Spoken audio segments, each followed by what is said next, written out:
Morning, folks. Me again, Shannon Fox here. It is August 27th, Sunday morning. It is my birthday today, so this will be the only video I make today. I didn't make one yesterday, just kind of taking it easy this weekend. Gonna enjoy some time around the house. Folks, it's not every day you get to listen to one of the crime underbosses from the Gambino crime family get insulted by a Fox News correspondent. Now, this Fox News correspondent is asking Sammy the Bull Gravano how he feels as comparing the mob to the Biden crime family, and he goes off on him, and it is quite an answer he's got there.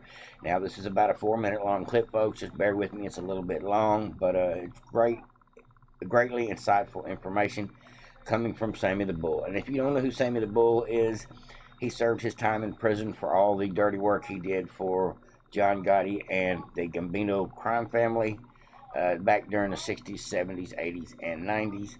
He is actually the number 2, what you call the underboss, I guess is what you would call that, for the Gambino crime family. And he has a podcast as well. But he's answering a few questions about just how crappy the Biden crime syndicate really is. He says, don't compare them to the mob. They are nothing like us. We take care of our people. They're shitting on everybody. Now, let's go ahead and get into it, folks. Hope everybody's having a great day. And let's go ahead and get into it. And if you stick around to the end, I've got a little short clip of how Twitter reacted when they seen Trump's mugshot hit the airways over there. It's a great clip, too. Stick around to the end, folks. Good stuff. Look at politics from your vantage point. Is politics the mafia, but in cheaper suits than you guys wore? I would take that as an insult. The mafia is nothing like politics. We're not on their level. You know, we're a different organization. Politics don't give a damn about anybody. They're robbing the public. They're hurting people. Open borders. The cities are falling apart. There's no comparison to what these scumbags are doing to what we did. You know what? I would commend that, because obviously in the mafia, women and children were off limits, whereas what's going on in politics doesn't really have a regard for anybody, does it? No, and they weren't off limits. They were people that we protected. They were people in our neighborhood. We loved people in our neighborhood. We never hurt people in our neighborhood. They were protected. You never heard of this kind of stuff back in the 60s, 70s, 80s, even into the 90s. We, if you want to compare us with politicians and people like that, we're like Boy Scouts compared to them. No, in theory, you really are. You hear that, folks? All the stuff that we did as crime syndicate families, we were Boy Scouts compared to what these politicians are doing. And he's probably referencing what the Democrat Party, the Open Borders Policy Party, the Joe Biden Party are doing to this country as we speak.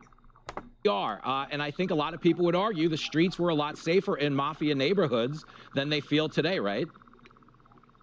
Well, I know a lot of police and FBI people. I cooperated. I'm in touch with some of them. I became friends with them. They say it to me themselves. Fair. There's no doubt the streets were a lot safer.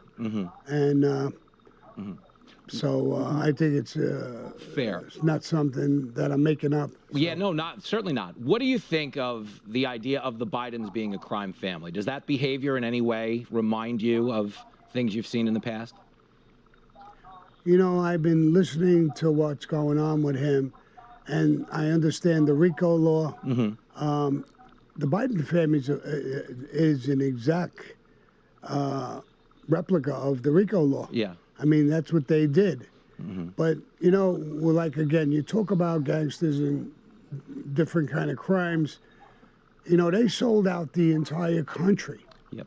When they're taking money from these countries and passing laws, they're hurting our whole country. I'll give you another example. We're giving billions upon billions, 113, 120 billion, I heard, to Ukraine.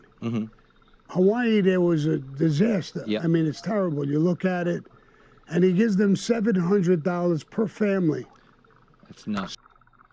Now, I just want to stop it right there and say he's absolutely right. I'm glad he brought this up and pointed this out.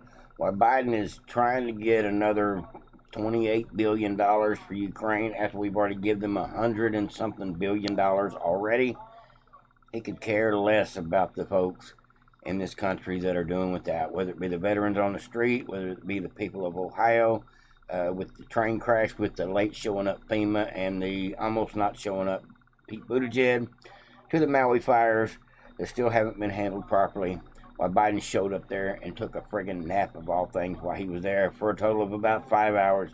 Couldn't stay awake long enough, wasn't interested in being there, is what the truth of the matter is.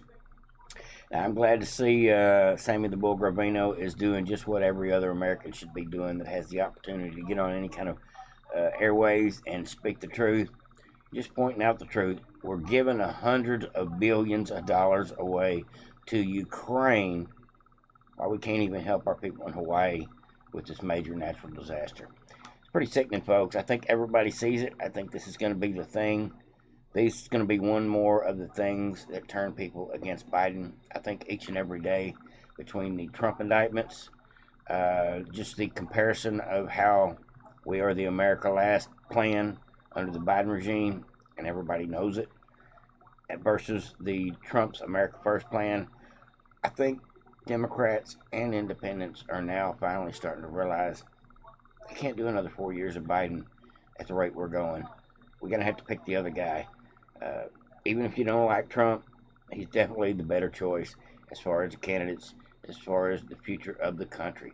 So any Democrats listening, any trolls in the comment section, remember that even if you hate Trump, he's still the best man for the job. Let's go ahead and get back into it. So it's so I mean that's what we say, it's nuts, but that's organized crime to a degree that is really disgusting. Yeah. I wouldn't mind if somebody stole a little bit here, didn't pay taxes here or there. Yeah. We can make a big stink about that.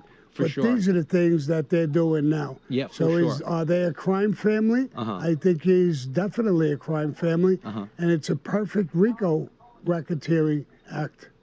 Yep. Well, then, absolutely. And no one would. In real time, folks, reaction to what happened to Twitter the minute Trump posted his mugshot.